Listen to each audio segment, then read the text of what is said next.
प्रस्तुत कहानी आप सुन रहे हैं कर्मों का फल, मुंशी प्रेमचंद द्वारा लिखित। मुझे हमेशा आदमियों के परखने की सनक रही है और अनुभव के आधार पर कह सकता हूँ कि यह अध्ययन जितना मनोरंजक, शिक्षाप्रद और उद्घाटनों से भरा हुआ है, उतना शायद कोई अध्ययन न होगा। लेकिन अपने दोस्त लाला साइद लाल से बहुत अरसे तक दोस्ती और बेतकल्लुफ़ी के संबंध रहने पर भी मुझे उनकी थाह न मिली। मुझे ऐसे दुर्बल शरीर में ज्ञानियों की सी शांति और संतोष देखकर आश्चर्य होता था, जो एक नाजुक पौधे की तरह मुसीबतों के झोंकों में भी अचल और अटल रहता था।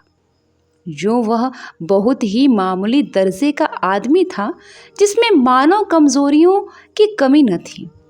वह वादे बहुत करता था, लेकिन उन्हें पूरा करने की ज़रूरत नहीं समझता था। वह मिथ्याभासी न हो, लेकिन सच्चा भी न था। बेमुरव्वत न हो, लेकिन उसकी मुरव्वत छिपी रहती थी। उसे अपने कर्तव्य का पाबंद रखने के लिए दबाव और निगरानी की ज़रूरत थी। किफ़ायत शारी के उसूलों से बेखबर, मेहनत से जी चुराने वाला, उसूलों का कमज़ोर, एक ढीला ढाला मामूली आदमी था। लेकिन जब कोई मुसीबत सिर पर आ पड़ती तो उसके दिल में साहस और दृढ़ता की वह जबरदस्त ताकत पैदा हो जाती थी जिसे शहीदों का गुण कह सकते हैं। उसके पास न दौलत थी न धार्मिक विश्वास, जो ईश्वर पर भरोसा करने और उसकी इच्छाओं के आगे सिर झुका देने का स्रोत है। एक छोटी सी कपड़े की दुकान के सिवाय कोई जीविका न थी। ऐसी हालत में उसकी हिम्मत और दृढ़ता का सोता कहाँ छिपा हुआ है, वहां तक मेरी अन्वेषण दृष्टि नहीं पहुंचती थी। बाप के मरते ही मुसीबतों ने उस पर छापा मारा। कुछ थोड़ा सा कर्ज विरासत में मिला, जिसमें बराबर बढ़ते रहने की आश्चर्यजनक शक्ति छिपी हुई थी। बेचारे ने अभी बरसी से छुटकारा नहीं पाया था कि महाजन ने नालिश की और अदालत के तिलस्मी अहाते में पहुंचते ही यह छोटी सी हस्ती इस तरह फूली जिस तरह मशक फलती है। डिग्री हुई। जो कुछ जमा थमा थी, बर्तन भांडे, हांडी तवा, उसके गहरे पेट में समा गए। मकान भी न बचा। बेचारे मुसीबतों के मारे साइद लाल का अब कहीं ठिकाना न था। कौड़ी कौड़ी को मोहताज, न कहीं घर न बाल। कई कई दिन फाके से गुजर जाते। अपनी तो खैर उन्हें जरा भी फिक्र न थी, लेकिन बीवी थी, 2-3 बच्चे थे, उनके लिए तो कोई न कोई फिक्र करनी ही पड़ती है। कुनमे का साथ और यह बेसरोसमानी का बड़ा दर्दनाक दृश्य था। शहर से बाहर एक पेड़ की छाह में यह आदमी अपनी मुसीबत के दिन काट रहा था। सारे दिन बाजारों की खाक छानता। मैंने एक बार उस रेलवे स्टेशन पर देखा। उसके सिर पर एक भारी बोझ था। उसका नाजुक सुख सुविधा में पला हुआ शरीर पसीना पसीना हो रहा था। पैर मुश्किल से उठते थे। दम फूल रहा था, लेकिन चेहरे से मर्दाना हिम्मत और मजबूत इरादे की रोशनी टपकती थी। चेहरे से पूर्ण संतोष झलक रहा था। उसके चेहरे पर ऐसा इत्मीनान था कि जैसे यही उसका बाप दादा का पेशा है। मैं हैरत से उसका मुंह ताकता रहा। दुख में हमदर्दी दिखलाने की हिम्मत न हुई। कई महीने तक यही कैफियत रही। आखिरकार उसकी हिम्मत और सहन शक्ति उसे इस कठिन दुर्गम घाटी से बाहर निकाल लाई। थोड़े ही दिनों के बाद मुसीबतों ने फिर उस पर हमला किया। ईश्वर ऐसा दिन दुश्मन को भी न दिखलाए। मैं 1 महीने के लिए बंबई चला गया था। वहां से लौटकर उससे मिलने गया। वह दृश्य याद करके आज भी रोंगटे खड़े हो जाते हैं और दिल डर के कांप उठता है। सुबह का वक्त था। मैंने दरवाजे पर आवाज़ दी और हमेशा की तरह बेतकल्लुफ़ अंदर चला गया। मगर वहाँ साइद लाल का वह हंसमुख चेहरा, जिस पर मर्दाना हिम्मत की ताजगी झलकती थी, नजर न आया। मैं 1 महीने के बाद उनके घर जाऊं और वह आंखों से रोते लेकिन होठों से हंसते दौड़कर मेरे गले लिपट न जाएं। ज़रूर कोई आफत है। उसकी बीवी सिर झुकाए आई और मुझे उसके कमरे में ले गई। मेरा दिल बैठ गया। साइद लाल एक चारपाई पर मैले कुचले कपड़े लपेटे, आंखें बंद किए, बड़ा दर्द से कराह रहा था। जिस्म और बिछौने पर मक्खियों की गुच्छे बैठे थे। आहट पाते ही उसने मेरी तरफ देखा। मेरे जिगर के टुकड़े हो गए, हड्डियों का ढांचा रह गया था। दुर्बलता की इससे ज्यादा सच्ची और करुणा तस्वीर नहीं हो सकती। उसकी बीवी ने मेरी तरफ निराशा भरी आंखों से देखा। मेरी आंखों में आंसू आ गए।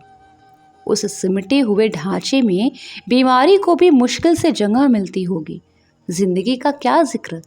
आखिर मैंने धीरे से पुकारा। आवाज सुनते ही वह बड़ी बड़ी आंखें खुल गईं, लेकिन उनमें पीड़ा और शोक के आंसू न थे। संतोष और ईश्वर पर भरोसे की रोशनी थी। और वह पीला चेहरा, आह, वह गंभीर संतोष का मौन चित्र, वह संतोषमय संकल्प की सजीव स्मृति, उसके पीलेपन में मर्दाना हिम्मत की लाली झलकती थी।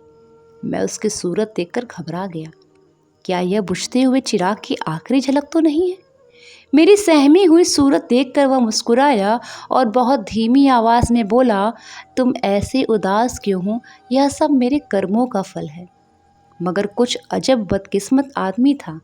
मुसीबतों को उससे कुछ खास मोहब्बत थी। किसे उम्मीद थी कि वह उस प्राण घातक रोग से मुक्ति पाएगा? डॉक्टरों ने भी जवाब दे दिया था। मौत के मुंह से निकल आया, अगर भविष्य का जरा भी ज्ञान होता तो सबसे पहले वह उसे जहर दे देता। उस शोकपूर्ण घटना को याद करके कलेजा मुंह को आता है। धिक्कार है इस जिंदगी पर कि अपनी बाप आंखों से अपनी इकलौते बेटे का शोक देखे। कैसा हंसमुख, कैसा खूबसूरत होनहार लड़का था, कैसा सुशील, कैसा मधुरभाषी। जालिम मौत ने उसे छांट लिया। प्लेग की दुहाई मची हुई थी। शाम को गिल्टी निकली और सुबह को कैसी मनहूस अशुभ सुबह थी। वह जिंदगी सवेरे के चिराग की तरह बुझ गई। मैं उस वक्त उस बच्चे के पास बैठा हुआ था और साइद लाल दीवार का सहारा लिए हुए खामोशा आसमान की तरफ देखता था। मेरी और उसकी आंखों के सामने जालिम और बेरहम मौत ने उस बच्चे को हमारी गोद से छीन लिया। मैं रोते हुए साइद लाल के गले से लिपट गया। सारे घर में कोहराम मचा हुआ था। बेचारी माँ पछाड़े खा रही थी। बहनें दौड़ दौड़कर भाई की लाश से लिपटती थी। और जरा देर के लिए ईर्ष्या ने भी संवेदना के आगे सिर झुका दिया था। मोहल्ले की औरतों को आस बहाने के लिए दिल पर जोर डालने की जरूरत न थी। जब मेरे आंसू थमे तो मैंने साइद लाल की तरफ देखा। आंखों में तो आंसू भरे हुए थे। संतोष का आंखों पर कोई बस नहीं, लेकिन चेहरे पर मर्दाना दृढ़ता और समर्पण का रंग स्पष्ट था। इस दुख की बाढ़ और तूफानों में भी शांति की नैया उसके दिल को डुबोने से बचाई हुई थी। इस दृश्य ने मुझे चकित नहीं, स्तंभित कर दिया। संभावनाओं की सीमाएं कितनी ही व्यापक हो, ऐसी हृदय द्रावक स्थिति में होश, हवास और इत्मीनान को कायम रखना उन सीमाओं से परे है। लेकिन इस दृष्टि से साइद लाल मानव नहीं, अति मानव था। मैंने रोते हुए कहा, भाई साहब, अब संतोष की परीक्षा का अवसर है। उसने दृढ़ता से उत्तर दिया, हाँ, यह कर्मों का फल है। मैं एक बार फिर भौचक होकर उसका मुंह ताकने लगा। लेकिन साइद लाल का यह तपस्वी जैसा धैर्य और ईश्वरेच्छा पर भरोसा, अपनी आंखों से देखने पर भी मेरे दिल में संदेह बाकी थे। मुमकिन है जब तक चोट ताज़ी है सब्र का बांध कायम रहे, लेकिन उनकी बुनियादें हिल गई, उसमें दरारें पड़ गईं। अब वह ज़्यादा देर तक दुख और शोक की जहरों का मुकाबला नहीं कर सकता। क्या संसार की कोई दुर्घटना इतनी हृदयद्रावक, इतनी निर्मम, इतनी कठोर हो सकती है? संतोष और दृढ़ता और धैर्य और ईश्वर पर भरोसा, यह सब उस आंधी के समान घास फूस से ज्यादा नहीं। धार्मिक विश्वास तो क्या, अध्यात्म तक उसके सामने सिर झुका देता है। उसके झोंके आस्था और निष्ठा की जड़ें हिला देते हैं। लेकिन मेरा अनुमान गलत निकला। साइद लाल ने धीरज को हाथ से न जाने दिया। वह बदस्तूर जिंदगी के कामों में लग गया। दोस्तों की मुलाकातें और नदी के किनारे की सैर और तफरीफ और मेलों की चहल पहल, इन दिलचस्पियों में उसके दिल को खींचने की ताकत अब भी बाकी थी। मैं उसकी एक एक क्रिया को, एक एक बात को गौर से देखता और पढ़ता। मैंने दोस्ती के नियम कायदों को भुलाकर उसे उस हालत में देखा जहां उसके विचारों के सिवा और कोई न था। लेकिन उस हालत में भी उसके चेहरे पर वही पुरुषोचित धैर्य था और शिकवे शिकायत का एक भी शब्द उसकी जबान पर नहीं आया।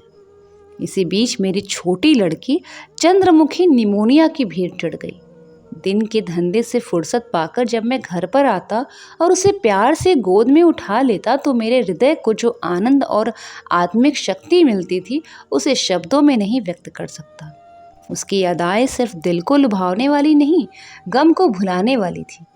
जिस वक्त वह हुमक कर मेरी गोद में आती थी मुझे तीनों लोक की संपत्ति मिल जाती थी। उसकी शरारतें कितनी मनमोहक थी। अब हुक्के में मज़ा नहीं रहा, कोई चिलम को गिराने वाला नहीं। खाने में मज़ा नहीं आता, कोई थाली के पास बैठा हुआ उस पर हमला करने वाला नहीं। मैं उसकी लाश को गोद में लिए बिलख बिलख कर रो रहा था। यही जी चाहता था कि अपनी ज़िंदगी का खात्मा कर दूं। यकाएक मैंने साइद लाल को आते देखा। मैंने फौरन आंसू पोंछ डाले और उस नन्ही सी जान को ज़मीन पर लिटाकर बाहर निकल आया। उस धैर्य और संतोष के देवता ने मेरी तरफ संवेदनशील की आंखों से देखा और मेरे गले से लिपट कर रोने लगा। मैंने कभी उसे इस तरह चीखें मारकर रोते नहीं देखा। रोते रोते उसकी हिचकियां बंध गई, बेचैनी से बेसुध और बेहार हो गया। यह वही आदमी है जिसका एक लौता बेटा मरा और माथे पर बल भी नहीं आया। यह काया पलट क्यों? इस शोकपूर्ण घटना के कई दिन बाद जबकि दुखी दिल संभलने लगा, एक रोज हम दोनों नदी की सैर को गए। शाम का वक्त था। नदी कहीं सुनहरी, कहीं नीली, कहीं काली, किसी थके हुए मुसाफिर की तरह धीरे धीरे बह रही थी। हम दूर जाकर एक टीले पर बैठ गए, लेकिन बातचीत करने को जी न चाहता था। नदी की लहरें विचारों की लहरों को पैदा करती हैं। मुझे ऐसा मालूम हुआ कि प्यारी चंद्रमुखी लहरों की गोद में बैठी हुई मुस्कुरा रही है। मैं चौंक पड़ा और अपने आंसुओं को छिपाने के लिए नदी में मुंह धोने लगा। साइद लाल ने कहा, भाई साहब, दिल को मजबूत करो, इस तरह कुढ़ोगे तो ज़रूर बीमार हो जाओगे। मैंने जवाब दिया, ईश्वर ने जितना संयम तुम्हें दिया है उसमें से थोड़ा सा मुझे भी दे दो। मेरे दिल में इतनी ताकत कहाँ? साइद लाल मुस्कुराकर मेरी तरफ देखने लगा। मैंने उसे सिलसिले में कहा, किताबों में तो दृढ़ता और संतोष की बहुत सी कहानियाँ पढ़ी हैं, मगर सच मानो कि तुम जैसा दृढ़ कठिनाइयों में सीधा खड़ा रहने वाला आदमी आज तक मेरी नज़र से नहीं गुजरा। तुम जानते हो कि मुझे मानव स्वभाव के अध्ययन का हमेशा से कितना शौक है, लेकिन मेरे अनुभव में तुम अपनी तरह के अकेले आदमी हो। मैं यह न मानूंगा कि तुम्हारे दिल में दर्द और घुलावट नहीं है, उसे मैं अपनी आंखों से देख चुका हूँ। फिर इस ज्ञानियों जैसे संतोष और शांति का रहस्य तुमने कहाँ छिपा रखा है? तुम्हें इस समय यह रहस्य मुझसे कहना पड़ेगा। साइद लाल कुछ सोच विचार में पड़ गया और जमीन की तरफ ताकते हुए बोला, यह कोई रहस्य नहीं, मेरे कर्मों का फल है। यह वाक्य मैंने चौथी बार उसकी जुबान से सुना। जिन कर्मों का फल ऐसा शक्तिदायक है, उन कर्मों की मुझे भी कुछ दीक्षा दो। मैं ऐसे फलों से क्यों वंचित हूँ? साइद लाल ने व्यथापूर्वक स्वर में कहा, ईश्वर न करे कि तुम ऐसा कर्म करो और तुम्हारी जिंदगी पर उसका काला दाग लगे। मैंने जो कुछ किया है वह मुझे ऐसा लज्जाजनक और ऐसा घृणित मालूम होता है कि उसकी मुझे जो कुछ सजा मिले मैं उसे खुशी के साथ झेलने को तैयार हूँ। मैंने एक ऐसे पवित्र खानदान को, जहाँ मेरा विश्वास और मेरी प्रतिष्ठा थी, अपनी वासनाओं की गंदगी में लिथेड़ा, और एक ऐसे पवित्र हृदय को जिसमें मोहब्बत का दर्द था, जो सौंदर्य वाटिका की एक अनोखी नई खिली हुई कली थी और सच्चाई थी। उस पवित्र हृदय में मैंने पाप और विश्वासघात का बीज हमेशा के लिए बो दिया। यह पाप है जो मुझसे हुआ है और उसका पल्ला उन मुसीबतों से बहुत भारी है जो मेरे ऊपर अब तक पड़ी है या आगे चलकर पड़ेगी। कोई सज़ा, कोई दुख, कोई क्षति उसका प्रायश्चित नहीं कर सकती। मैंने सपने में भी न सोचा था कि साइद लाल अपने विश्वासों में इतना दृढ़ है। पाप हर आदमी से होते हैं। हमारा मानव जीवन पापों की एक लंबी सूची है। वह कौन सा दामन है जिस पर यह काले दाग न हो? लेकिन कितने ऐसे आदमी हैं जो अपने कर्मों की सजाओं को इस तरह उदारपूर्वक मुस्कुराते हुए झेलने के लिए तैयार हैं। हम आग में कूदते हैं लेकिन जलने के लिए तैयार नहीं होते। मैं साइद लाल को हमेशा इज्जत की निगाह से देखता हूँ। इन बातों को सुनकर मेरी नज़रों में उसकी इज्जत तिगुनी हो गई। एक मामूली दुनियादार आदमी के सीने में एक फ़कीर का दिल छिपा हुआ था, जिसमें ज्ञान की ज्योति चमकती थी। मैंने उसकी तरफ श्रद्धापूर्ण आंखों से देखा और उसके गले से लिपट कर बोला, साइद लाल, अब तक मैं तुम्हें एक दृढ़ स्वभाव का आदमी समझता था, लेकिन आज मालूम हुआ कि तुम उन पवित्र आत्माओं में हो जिनका अस्तित्व संसार के लिए वरदान है।